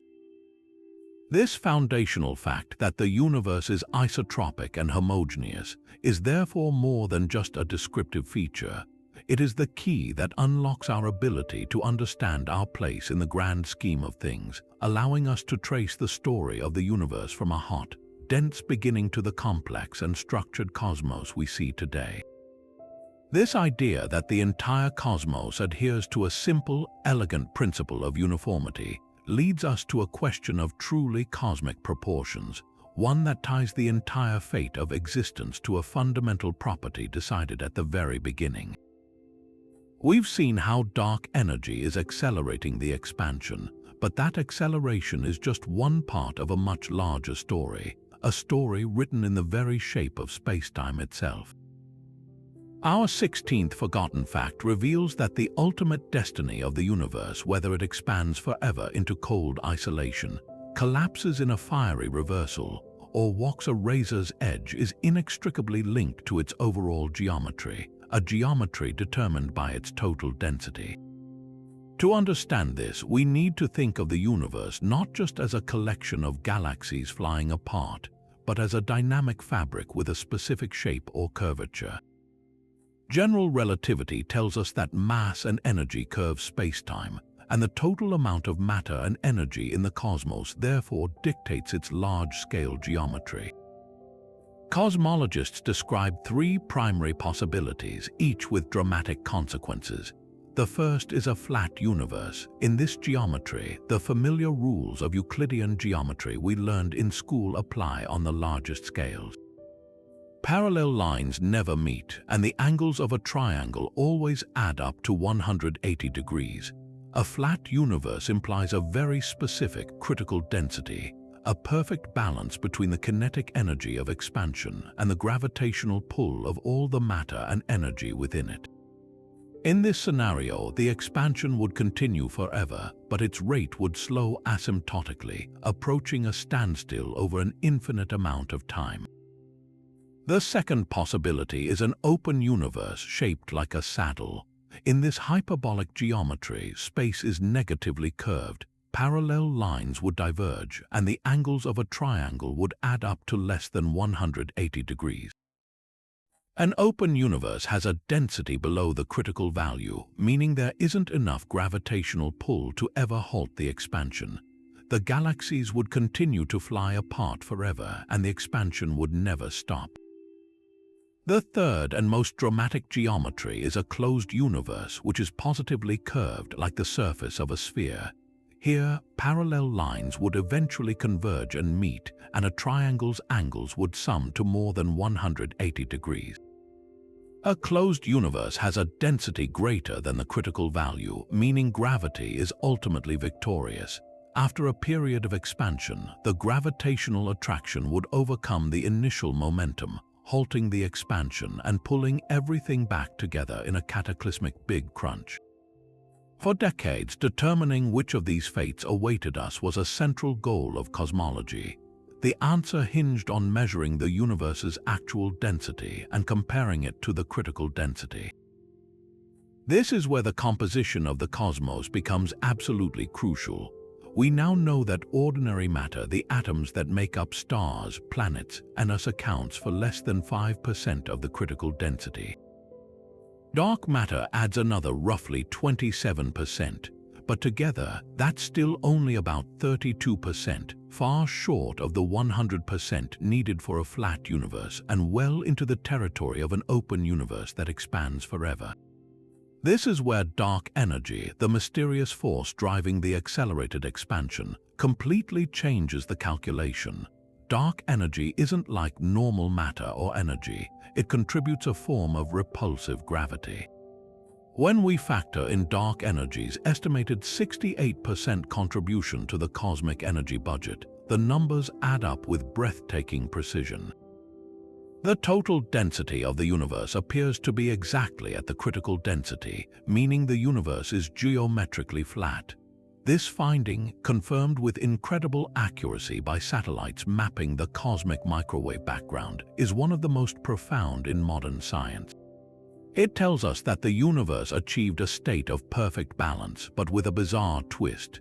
Instead of a slow, graceful expansion toward a standstill, the flatness is maintained by the counterintuitive interplay between the attractive gravity of matter and the repulsive push of dark energy. The initial expansion energy and the total mass energy density were so exquisitely balanced that the universe avoided either rapid collapse or runaway dispersal, setting the stage for the long, structured evolution that allowed galaxies and life to form. This delicate balance wasn't a coincidence. It's a direct prediction of the theory of inflation, which would have stretched the infant universe into a state of near-perfect flatness. So the shape of the cosmos is not just a curiosity. It is a direct window into the conditions of the first fraction of a second and a forecast of our ultimate destiny. a forever expanding, accelerating, and increasingly isolated universe, its flat geometry a permanent signature of its violent and precise birth. While the cosmic microwave background gives us a baby picture of the universe at 380,000 years old, there is an even older fossil permeating the cosmos, one that has been largely overlooked because it is so incredibly difficult to detect. This brings us to our 17th forgotten fact: a cosmic sea of ghostly particles known as neutrinos from the very first second of the universe is flooding through you right now. Trillions of these primordial messengers are passing through your body every single second, completely unnoticed, a direct and tangible link to the universe's earliest moments. To understand the significance of this, we need to know what neutrinos are. They are among the most abundant yet most elusive particles in existence. Think of them as cosmic ghosts. They have a tiny, almost negligible mass, no electric charge, and they interact with ordinary matter so weakly that they can pass through light years of lead without a single collision. They are produced in vast quantities in nuclear reactions, like those in the core of our Sun or in the colossal explosions of supernova. But the oldest neutrinos of all are a relic from the Big Bang itself. About 1 second after the expansion began, the universe had cooled sufficiently for a pivotal event to occur. In the first frantic moments, neutrinos were constantly interacting with the dense soup of electrons, protons, and neutrons, trapped like the photons of light would be for much longer. But because neutrinos interact so weakly, they decoupled from the rest of matter much earlier, when the universe was just 1 second old. At that moment, these neutrinos were set free to travel across the expanding cosmos, never to interact significantly with matter again. This created what is known as the cosmic neutrino background, a universe-filling sea of these particles that has been cooling and stretching along with space itself for the past 13.8 billion years. The scale of this background is almost impossible to comprehend. For every proton in the universe, there are about 1 billion of these primordial neutrinos. They outnumber the atoms that make up all the stars and galaxies by a factor of 1,000 million. This means that right now, as you watch this, your body is being traversed by a silent, invisible torrent of these ancient particles. They are passing through the floor, through the walls, through the entire Earth, and through you as if nothing were there. They are a constant, gentle rain from the past, a whisper of a time when the entire cosmos was a seething nuclear furnace no larger than our solar system. Detecting this background, however, is a monumental challenge that has yet to be achieved directly. The problem is their incredibly low energy. Just as the light from the cosmic microwave background has been stretched from visible light into microwaves, the neutrinos from the Big Bang have been redshifted to such low energies that they barely move. They are now cold, traveling at speeds far less than the speed of light. Our current technology is simply not sensitive enough to pick out this faint, cold neutrino signal from the background noise of more energetic neutrinos produced by the Sun and other astrophysical sources. Yet, even without direct detection, we are confident this cosmic neutrino background exists.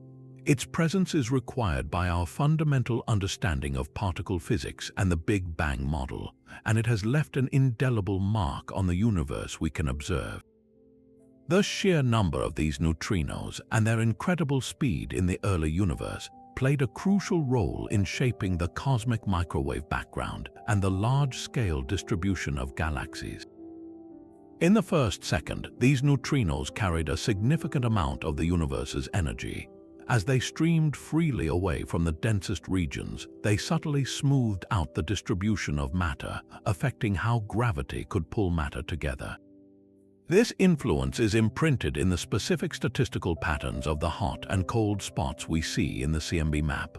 By analyzing these patterns with exquisite precision, cosmologists have been able to infer the number of neutrino species and confirm that this ghostly background must be there, providing indirect but powerful evidence for its existence.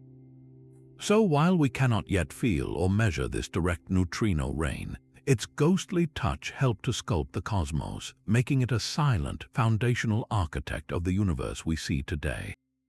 This journey back to the beginning of time inevitably leads us to a cliff's edge, a point where our logic and our language simply break down. We've traced the story from the first stars back through the transparent universe, past the quark-gluon plasma, all the way to the inflationary expansion. But what happens when we try to push just that one step further? We arrive at our 18th forgotten fact, a concept that is perhaps the most intellectually vertigo-inducing of all. The very question what happened before the Big Bang may be a meaningless arrangement of words, a trick of the mind that has no answer because the framework for the question didn't exist. To grasp why this is, we need to think carefully about what we mean by before. In our daily lives, before is a sequence of events within the steady, reliable flow of time. One event happens, then another, then another. This sequence exists within the container of space-time, the four-dimensional fabric of our universe.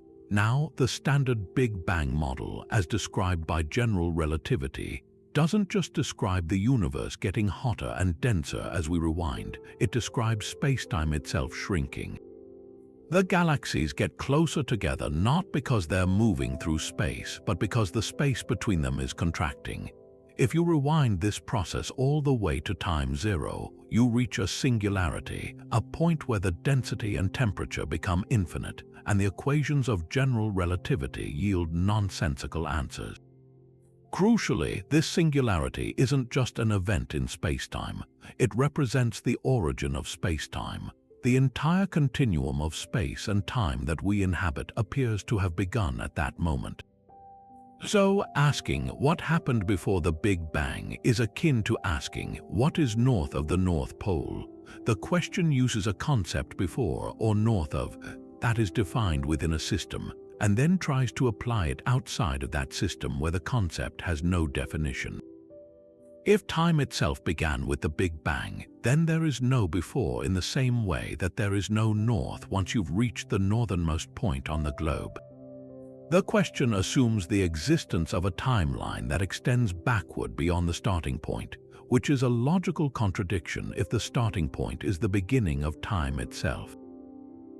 This isn't just a philosophical musing, it's a hard limit of our current best physical theory. Our entire understanding of cause and effect is built on the principle that a cause must precede its effect in time. But if time has a beginning, then the chain of causality itself must have a first link, an uncaused cause that sparked the whole sequence, an event for which the word before does not apply. This brain-twisting idea forces a profound shift in perspective. We are wired to think of beginnings as transitions. A cake begins when you mix the ingredients. A journey begins when you leave your house. These are events that happen within a pre-existing timeline and a pre-existing space. The Big Bang is fundamentally different. It wasn't an event that happened in a void, it was the beginning of the void itself. It was the moment when the concepts of where and when first came into existence. To imagine a before, you have to imagine a state that exists outside of our space-time, a meta-time in which our universe's time is embedded. While some theories, like the cyclic universe or the multiverse, do propose such a framework within the simplest interpretation of the standard Big Bang model, no such framework exists. The universe simply was from that point onward. This doesn't mean the question is invalid, but it does mean that answering it requires more than just extrapolating our everyday experience backward. It requires a theory of quantum gravity, a way to merge the large-scale physics of general relativity with the tiny-scale physics of quantum mechanics, to understand what could have triggered the emergence of spacetime from a state where time and space, as we know them, were not yet defined. Until then, the most scientifically honest answer might be that the question itself is based on a misconception, a reminder that our intuition, forged in a comfortable, stable corner of a mature universe, is a poor guide for understanding the ultimate extremes of cosmic origin. Yet for all the immense violence and energy of the universe's first few minutes, the chemical landscape it created was starkly barren. After the nuclear fires of Big Bang nucleosynthesis subsided, the cosmos was left with a remarkably simple elemental palette: a sea of hydrogen atoms, a significant amount of helium atoms, and a minuscule trace of lithium. There were no complex molecules, no carbon for life, not even the simple water vapor that would one day fill planetary oceans. For chemistry to begin, for the universe to evolve from a place of simple atoms to one of complex molecular structures, a first, crucial handshake between atoms had to occur. This brings us to our 19th forgotten fact, a subtle but monumental step in cosmic evolution. The very first chemical bond formed in the universe was between the two most abundant, yet most reluctant partners, helium and hydrogen, creating a molecule called the helium hydride ion, or He+. Why was this first bond so significant? Because it broke a profound chemical inertia. In the cold, diffuse gas that filled the universe after the Dark Ages began, atoms were largely inert.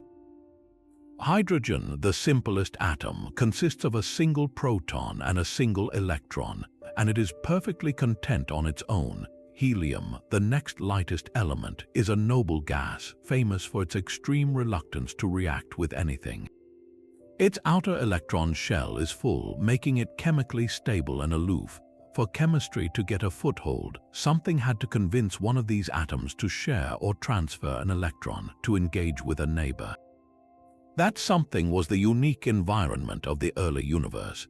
As the first massive population, 3 stars began to ignite. Their intense ultraviolet radiation started to tear through the surrounding neutral hydrogen gas, a process known as reionization. Within these violent, energetic envelopes around the first stars, conditions were just right for a small miracle. A helium atom, when bombarded by this fierce radiation, could be ionized, losing one of its 2 electrons. This created a positively charged helium ion, He+. This ion, now hungry for an electron, possessed a strong enough positive charge to do the seemingly impossible. It could attract and pull a pair of electrons away from a neutral hydrogen atom. The result wasn't a stable, neutral molecule like we're familiar with. Instead, it formed a fragile, positively charged molecular ion, a helium atom sharing a bond with a hydrogen atom, but with a net positive charge because an electron was missing. This was helium hydride, He+. For decades, this molecule was a ghost, a theoretical prediction that astronomers desperately wanted to confirm. Its formation was the essential first step in a chain reaction that would eventually lead to the rich chemistry we see today. He+ acted as a catalyst, a cosmic bridge. In the plasma of the early universe, it provided a pathway for free protons to interact. It could react with a neutral hydrogen atom, transferring a proton and forming a molecular hydrogen ion, H2+. This ion could then go on to react with another hydrogen atom to form molecular hydrogen, H2. And molecular hydrogen was the game changer. Unlike atomic hydrogen, which can only cool by releasing light at specific, limited wavelengths, molecular hydrogen is a far more efficient coolant. It can rotate and vibrate, releasing energy in a way that allows a gas cloud to shed heat and collapse more effectively under gravity. This more efficient cooling was critical for the formation of the second generation of stars, which were smaller, longer-lived, and ultimately more conducive to forming planetary systems. So, while helium hydride itself was unstable and short-lived, it was the indispensable spark that lit the fuse of cosmic chemistry. It was the primitive but crucial tool that allowed the universe to begin building complexity from simplicity, setting the stage for everything that was to follow. The search for this primordial molecule therefore became a quest to find the origin of chemistry itself, and it wasn't until 2019 that astronomers, using a sophisticated airborne telescope, finally detected its signature in a modern planetary nebula, confirming a key prediction about the chemical dawn of the cosmos. But if the origin of our universe lies in a fleeting quantum event or a cosmic bounce, it forces us to consider an even grander, more staggering possibility. The conditions that spawned our cosmos might not be unique.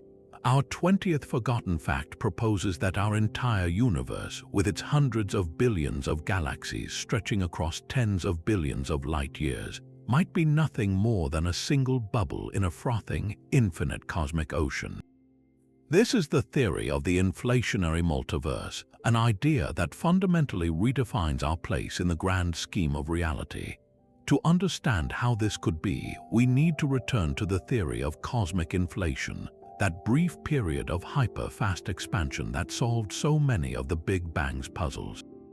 The leading models suggest that inflation isn't a one-time event that started and stopped. Instead, it could be a perpetual, eternal process. Imagine a vast underlying field of energy, the inflaton field, that exists throughout a primordial meta-spacetime. In most regions, this field is in a high-energy state, causing space to expand at an exponential, unbelievable rate. This rapid expansion is so powerful that it can actually create new space faster than light. Now, within this eternally inflating background, random quantum fluctuations can cause tiny patches of this field to suddenly tunnel or drop down to a lower energy state. When this happens, the furious inflation stops in that particular patch. But the energy released by this transition doesn't just vanish. It heats up that localized region, flooding it with particles and radiation, creating a hot, dense Big Bang, the beginning of a new, distinct universe. Crucially, while this is happening inside the bubble, the eternal inflation continues unchecked in the surrounding metaspace, constantly creating new regions where other bubbles can nucleate. Think of it like a pot of water coming to a boil. The water represents the eternally inflating metaspace. As it heats up, bubbles of steam begin to form at random points. Each steam bubble is like a new universe with its own internal properties, nucleating within the boiling water. The bubbles grow and may even collide, but the water keeps boiling, endlessly producing new bubbles. In the cosmic version, each of these bubble universes is entirely self-contained, its space-time geometry separate from the others. They are islands of stability within an eternally inflating sea. And because the process is eternal and the metaspace is infinite, an unlimited number of these bubble universes must come into existence, forming a vast multiverse. The truly mind-bending consequence of this model lies in the nature of the physical laws within each bubble. The specific way the inflaton field settles into its low-energy state at the moment of bubble nucleation can determine the fundamental constants and properties of that new universe. Things we consider immutable, like the strength of gravity, the mass of an electron, or even the number of spatial dimensions, could be randomly set to different values in each separate bubble. In some universes, the forces might be so weak that atoms never form. In others, gravity might be so strong that the entire universe collapses back on itself in an instant. We just happen to live in a bubble where the constants are perfectly tuned to allow for the formation of galaxies, stars, planets, and life. This concept, known as the anthropic principle, offers a potential explanation for the apparent fine-tuning of our cosmos. If there are an infinite number of universes with all possible laws, then it's no surprise we find ourselves in one of the rare, hospitable ones. Our universe isn't special, it's just lucky. This idea recontextualizes our cosmic significance in the most profound way imaginable. The search for a single, elegant theory of everything that uniquely predicts our universe's laws might be futile if those laws are merely a local ordinance, a parochial set of rules that only apply within our cosmic bubble. The vast cosmos we study with our telescopes is then just our local neighborhood, an insignificant fraction of a reality so immense it defies comprehension. While the multiverse remains a highly theoretical concept and one that is notoriously difficult to test, it emerges naturally from our best current theories of inflation and particle physics. It represents the ultimate extension of the Copernican principle. Not only are we not at the center of the universe, but our entire universe may not be at the center of reality. It suggests that the greatest forgotten fact might be that our cosmic story is just one page in an infinite library of creation, a humbling reminder of the unending mystery that lies beyond the horizon of our own bubble. Now we journey back to a time when the laws of physics as we know them did not yet exist, to a single, unified force that held the seed of all creation. We've explored the formation of the first atoms and the ignition of the first stars, but to uncover the origins of gravity itself, we must venture even closer to the very beginning, to a realm of almost unimaginable energy. This brings us to our 21st forgotten fact. In the cosmic sequence of events, gravity was the last of the four fundamental forces to emerge as a distinct entity, freezing out from a primordial unity only after its siblings had already taken their own unique forms. To understand this profound idea, we need to rewind the cosmic clock to the Planck epoch, a time so close to the Big Bang that our current understanding of physics completely breaks down. We're talking about 10 to the power of negative 43 seconds after time zero. At this moment, the temperature of the universe was an inconceivable 10 to the power of 32 degrees. In this inconceivable inferno, the four forces that govern our reality, gravity, electromagnetism, the strong nuclear force, and the weak nuclear force, were not separate at all. They were fused into a single, unified superforce. There was no distinction between the glue that holds atoms together and the curvature of space-time that guides the planets. This was a state of perfect symmetry, a cosmic oneness where the fundamental interactions were one and the same.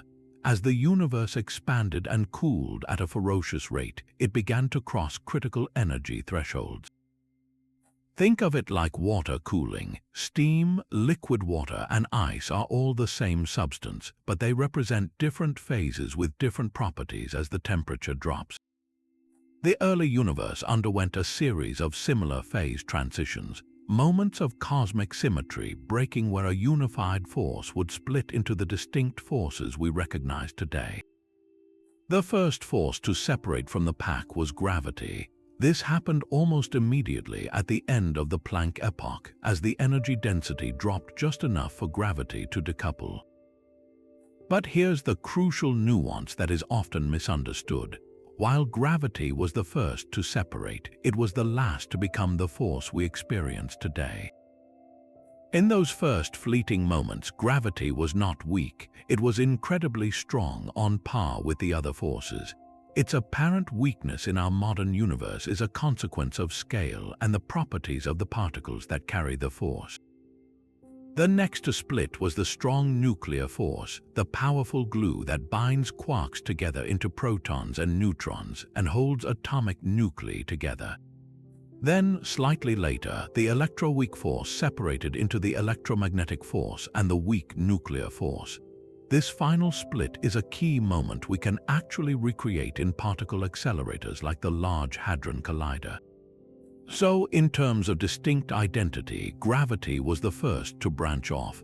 However, the story doesn't end there. For gravity to act as the dominant large-scale force that shapes galaxies and clusters, the universe had to cool and expand dramatically. The other forces began operating effectively on microscopic scales much sooner, governing the interactions of particles in the hot, dense plasma. Gravity, in contrast, required a significant amount of matter to be concentrated over large distances for its effects to become dominant.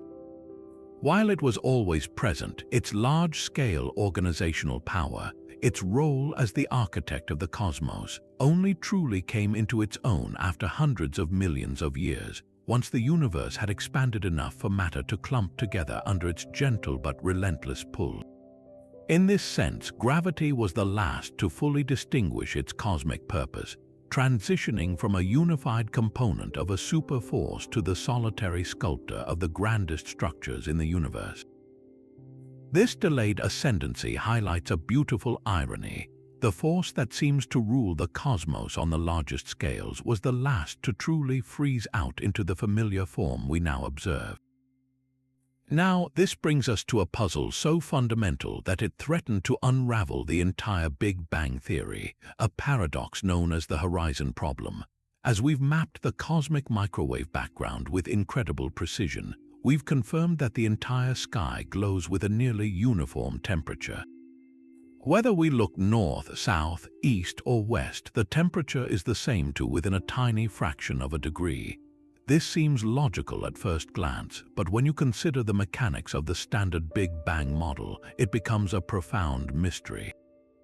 Think of it this way: for two objects to reach the same temperature, they need to have been in thermal contact, like two cups of coffee that achieve the same warmth by being in the same room.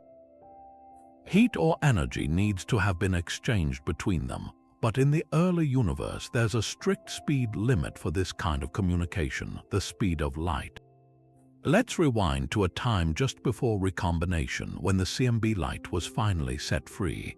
The universe was about 380,000 years old. In all that time, light could only have traveled a finite distance. We can calculate this distance, known as the cosmic horizon. At that early epoch, any two regions of the universe separated by more than this horizon distance could never have exchanged a single photon or any form of information. They were causally disconnected, isolated from each other like islands in a vast, expanding ocean. Yet, when we look at the CMB, we see that regions on opposite sides of the sky, regions that would have been separated by a distance vastly greater than two horizon lengths, have the exact same temperature. According to the unmodified Big Bang model, these regions had no way to talk to each other and agree on a common temperature.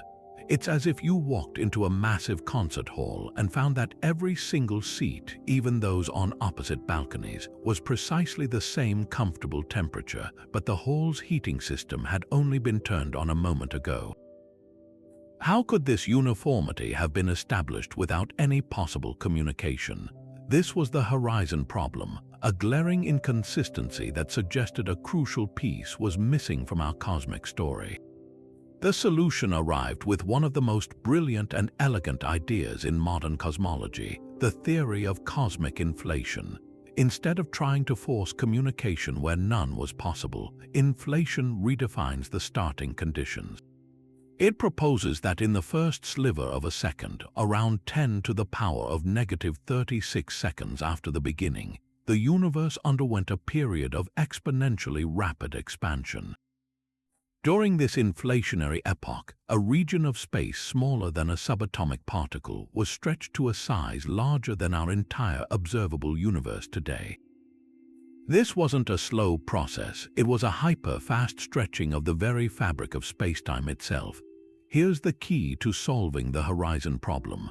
Before inflation began, that tiny, subatomic speck of the universe was so incredibly small that every part of it was in causal contact. It was small enough for light to cross it instantly, allowing it to mix thoroughly and reach a perfectly uniform temperature and density, like a well-stirred cup of coffee.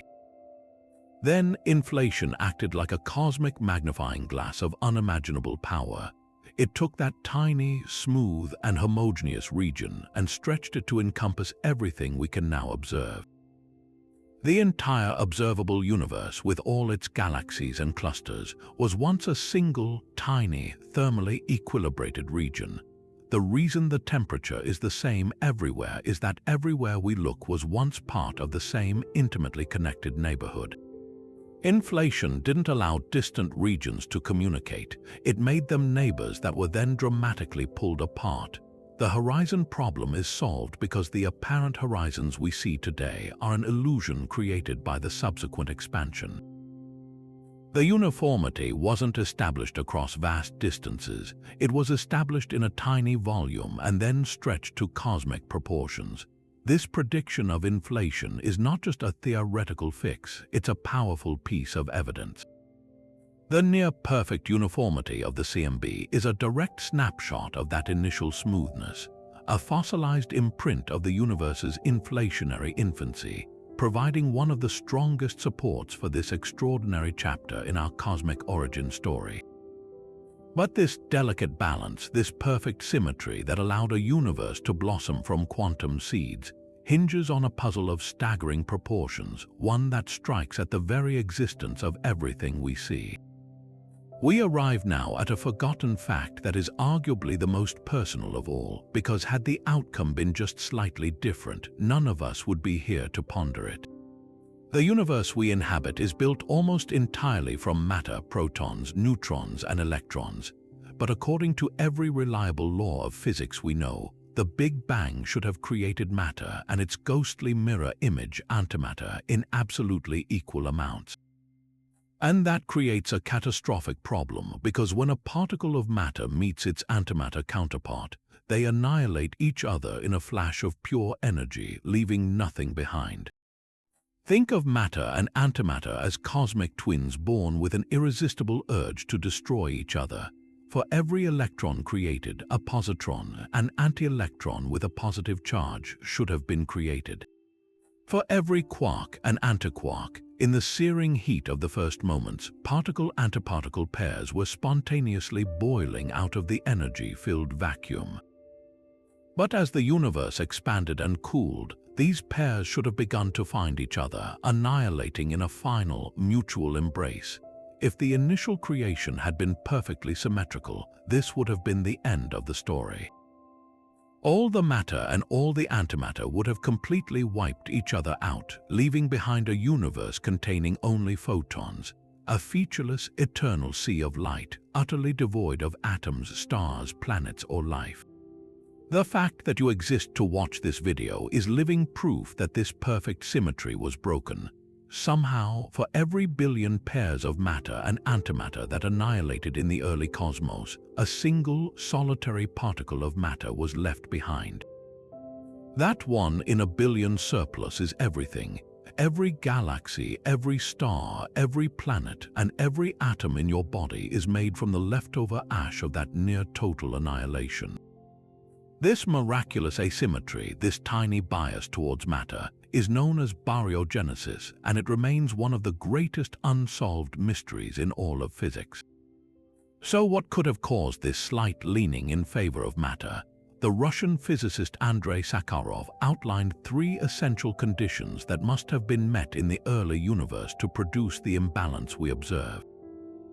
First, there must have been a process that violated the conservation of baryon number. In simple terms, the universe needed a way to create more matter than antimatter from an initially neutral state. There had to be a rule breaker.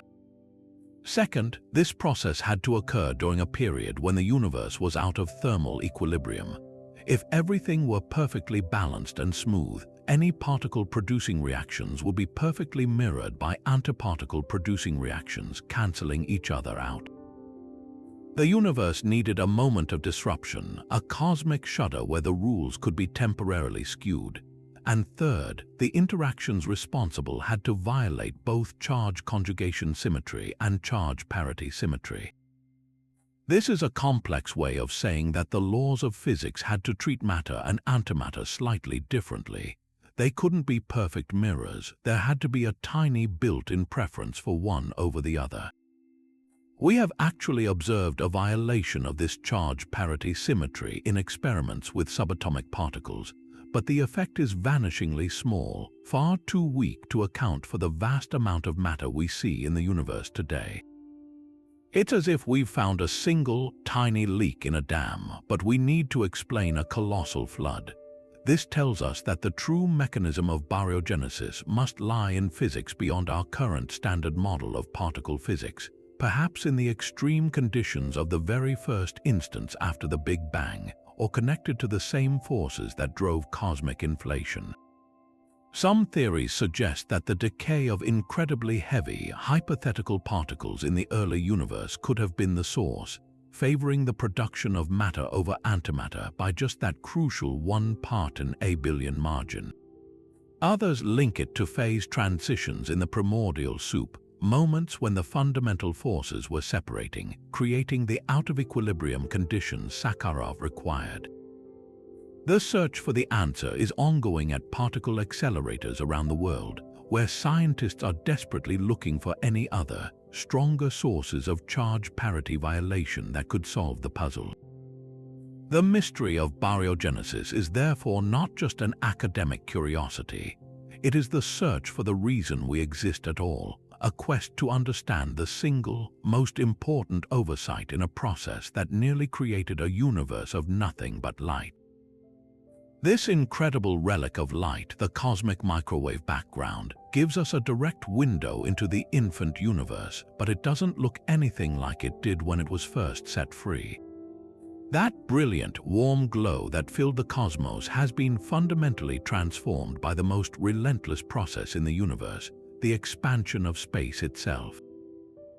This transformation is due to a phenomenon called cosmological redshift, and understanding it is key to appreciating why the oldest light we can see is now a faint whisper in the microwave part of the spectrum. To grasp cosmological redshift, it helps to first think about a more familiar kind of redshift, the Doppler effect. When an ambulance speeds past you with its siren blaring, you hear the pitch of the siren drop as it moves away. The sound waves are compressed as the ambulance approaches, making them higher frequency, and then stretched out as it recedes, making them lower frequency. Light waves behave in a similar way. If a star is moving away from us very quickly, its light waves get stretched, shifting its color toward the red end of the spectrum. This is Doppler redshift, but cosmological redshift is something different and far more profound.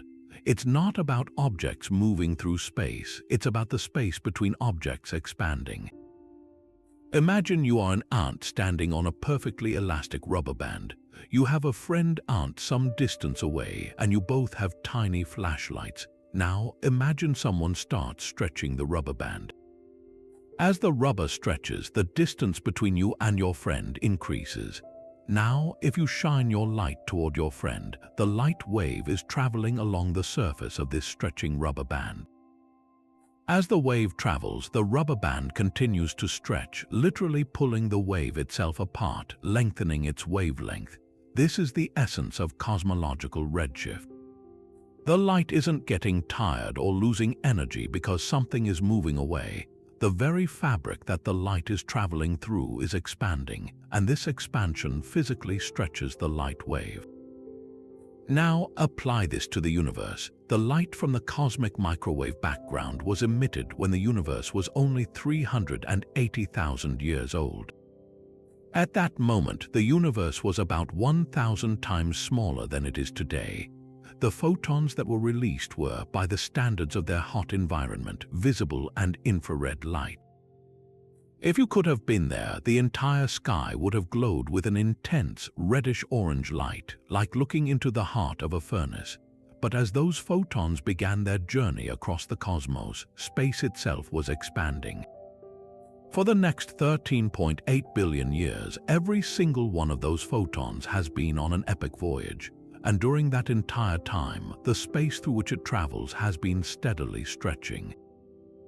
This continuous stretching has relentlessly increased the wavelength of each photon. The light has been shifted not just a little bit into the red, but all the way through the infrared, past the limits of human vision and deep into the microwave region. We can quantify this incredible journey with a simple number, the redshift. Astronomers denote it with the letter Z. For the cosmic microwave background, the redshift is about 1,100.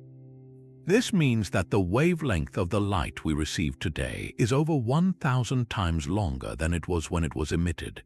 A photon that started its life as visible light, with a wavelength of about 700 nanometers, about the width of a bacterium, has been stretched to a wavelength of about 1 millimeter, which is the size of a grain of sand. This is why we need specialized radio telescopes like the Planck satellite to detect it. Our eyes are completely blind to this ancient light. It exists in an energy range far below what our retinas can perceive.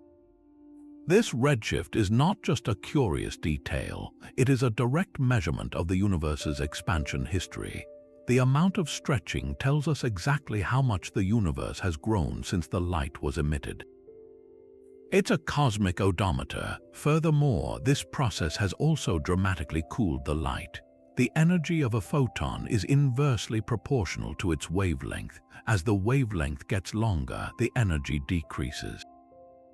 The primordial universe at 3000 Kelvin glowed with intense heat, but after being stretched by a factor of 1000, the effective temperature of that radiation has dropped by the same factor to a mere 2.7 Kelvin above absolute zero.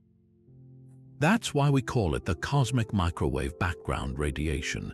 It is quite literally the cooled-down thermal radiation from the early universe. So when we point our telescopes to the sky and map this faint microwave signal, we are not just looking at a picture. We are taking the temperature of the cosmos and reading a history written in the stretched light of creation, a constant, quiet reminder of the dynamic and expanding space we call home. And so we arrive at the final and perhaps most deeply personal of our forgotten facts. It's a phrase you've likely heard before, a beautiful and poetic idea: we are made of stardust. But the true scientific weight of that statement is often lost, reduced to a simple cliché. The reality is far more profound and humbling. It's not just that we are connected to the stars in a metaphorical sense, it is a literal, physical truth. Every single atom in your body that is heavier than hydrogen and helium, the carbon in your cells, the oxygen you breathe, the nitrogen in your DNA, the calcium in your bones, the iron coursing through your veins, was forged in the nuclear furnaces of long-dead stars and then violently scattered across the galaxy in colossal supernova explosions. You are not just living in the universe is living in you. This grand cycle of cosmic recycling begins with the first generation of stars, the population 3 giants we discussed earlier. When those behemoths exploded, they seeded the primordial hydrogen and helium gas with the first sprinkling of heavier elements. This enriched gas then collapsed to form the second generation of stars, population 2 stars, which incorporated these new elements. These stars, in turn, lived their lives and died, further enriching the cosmic gas cloud with an even wider array of elements. Our own Sun is a 3rd-generation star, a population 1 star, born from a cloud that had been fertilized by the ashes of countless stellar ancestors. The Earth, and every one of us upon it, is therefore made from this well-mixed debris. The carbon atoms that form the backbone of every organic molecule in your body were once part of the core of a star that lived and died billions of years before our solar system even began to condense. The oxygen that fills your lungs with each breath was fused from helium and carbon in a star much more massive than our Sun.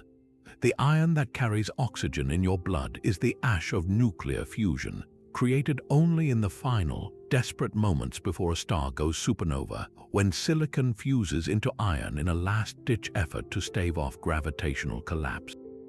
But here is the crucial nuance that elevates this fact from a personal connection to a universal principle. While this truth makes us feel special, it also grounds us in a profound cosmic equality.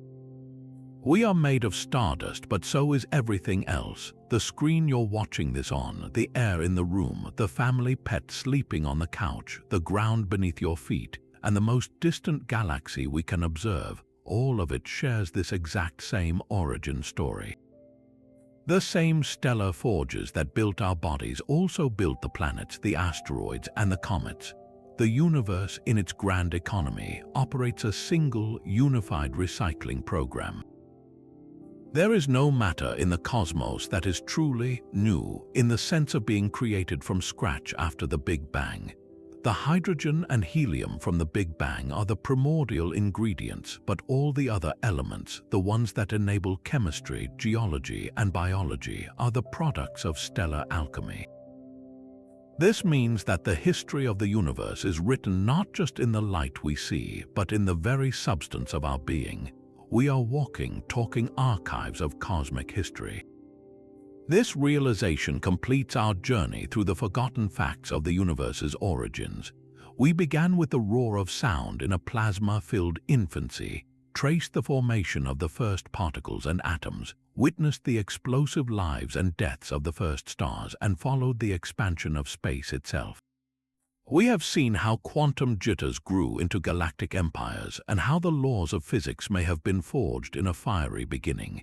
And now we see that this entire epic narrative, spanning 13.8 billion years, culminates in a reality where the cosmos has become conscious of itself. We are the universe's way of looking back and contemplating its own beginnings. The iron in your blood, the calcium in your bones, the phosphorus in your DNA, these are not mere chemicals.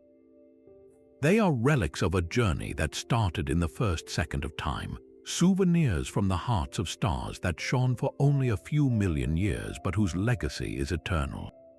We are not separate from the universe. We are a vibrant, thinking, feeling part of its ongoing story. A story written in the elements that were born in the spectacular deaths of the very first stars. And so, our journey through these 25 forgotten chapters of cosmic history comes to a close.